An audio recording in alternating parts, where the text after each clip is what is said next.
Assalamualaikum warahmatullahi wabarakatuh. Bagaimana kabarnya anak-anak hari ini? Semoga semua diberikan kesehatan dan bersemangat untuk belajar kali ini. Nah, anak-anak, kali ini kita akan mempelajari tentang menyayangi anak yatim. Nah, untuk tujuan pembelajaran kali ini, yang pertama adalah mengartikan surat Al-Ma'un dengan benar. Yang kedua, menjelaskan makna, isi, pokok dari surat Al-Ma'un dengan tepat.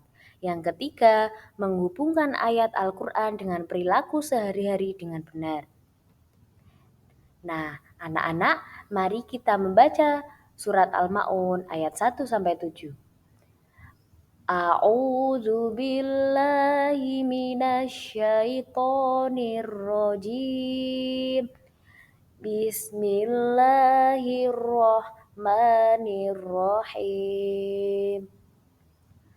Ara'aital ladzi yukadzibu biddin. Fadzalikal ladzi yad'ul yatim.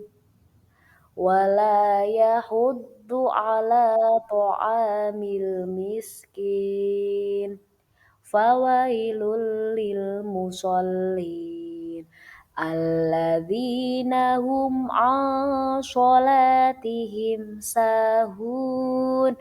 Alladzina hum yura'un. Wa yamna'unal ma'un. Nah, untuk terjemahan surat Al-Ma'un ayat 1-7 yang pertama. Ayat pertama, tahukah kamu orang yang mendustakan agama? Ayat kedua, itulah orang yang menghardi anak yatim. Ayat ketiga, dan tidak mendorong untuk memberi makan orang miskin. Ayat keempat, maka celakalah orang-orang yang sholat. Ayat 5, yaitu orang-orang yang lalai terhadap sholatnya. Ayat 6, orang-orang yang berbuat riya. Yang ketujuh, ayat ketujuh, dan enggan memberi barang yang berguna. Nah, tentang surat Al-Ma'un ini, yang pertama, pengertian dari Al-Ma'un adalah barang-barang yang berguna. Surat Al-Ma'un terdiri dari 7 ayat dan diturunkan di kota Mekah, sehingga tergolong surat Makkiyah. Untuk asbabun nuzul surat Al-Ma'un adalah bahwa ada orang yang identitasnya diperselisihkan oleh para perawi, yaitu Abu Sufyan, Abu Jahal, Al-As, Ibnu Walid, atau orang lain yang setiap minggu menyembelih seekor unta.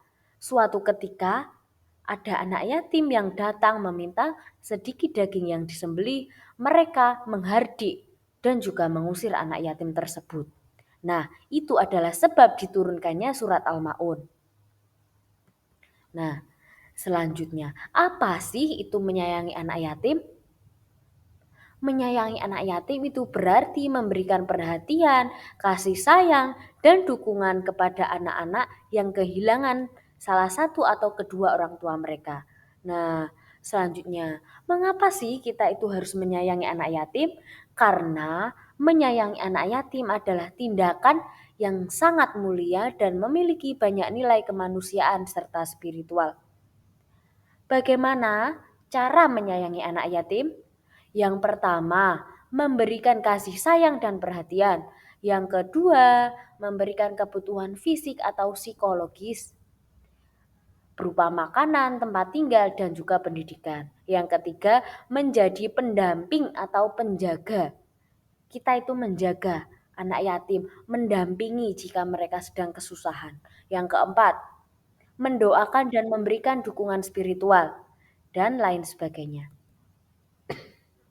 Nah, selanjutnya manfaat menyayangi anak yatim.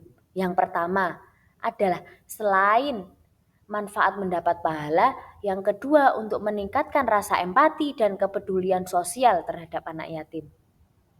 Yang ketiga untuk menumbuhkan rasa tanggung jawab kita terhadap seseorang di sekeliling kita yang membutuhkan. Yang keempat, memberikan teladan positif. Yang kelima, meningkatkan kesejahteraan masyarakat. Nah, selanjutnya, contoh perilaku dalam kehidupan sehari-hari yang berhubungan dengan surat Al-Maun. Yang pertama, contohnya itu adalah memberikan sedekah kepada yang membutuhkan. Ini adalah salah satu cerminan perilaku kita dalam kehidupan sehari-hari yang berkaitan dengan surat Al-Maun. Yang kedua, peduli terhadap anak yatim. Yang ketiga, menghargai waktu sholat dan melaksanakan ibadah dengan ikhlas tanpa pamrih. Yang keempat, setiap melakukan amal perbuatan tidak mengharapkan pujian. Nah, yang terakhir adalah pesan pokok surat Al-Maun. Yang pertama, manusia harus memiliki kepedulian terhadap anak yatim. Yang kedua, hendaknya manusia memiliki rasa empati terhadap fakir miskin. Yang ketiga, mengerjakan sholat dengan tepat waktu.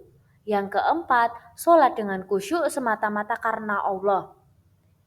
Yang kelima adalah menghindari perbuatan riya atau suka pamer. Nah, ini adalah pesan-pesan pokok dari surat Al-Maun. Nah, untuk pelajaran kali ini cukup sampai di sini nggih anak-anak. Semoga bermanfaat. Wassalamualaikum warahmatullahi wabarakatuh.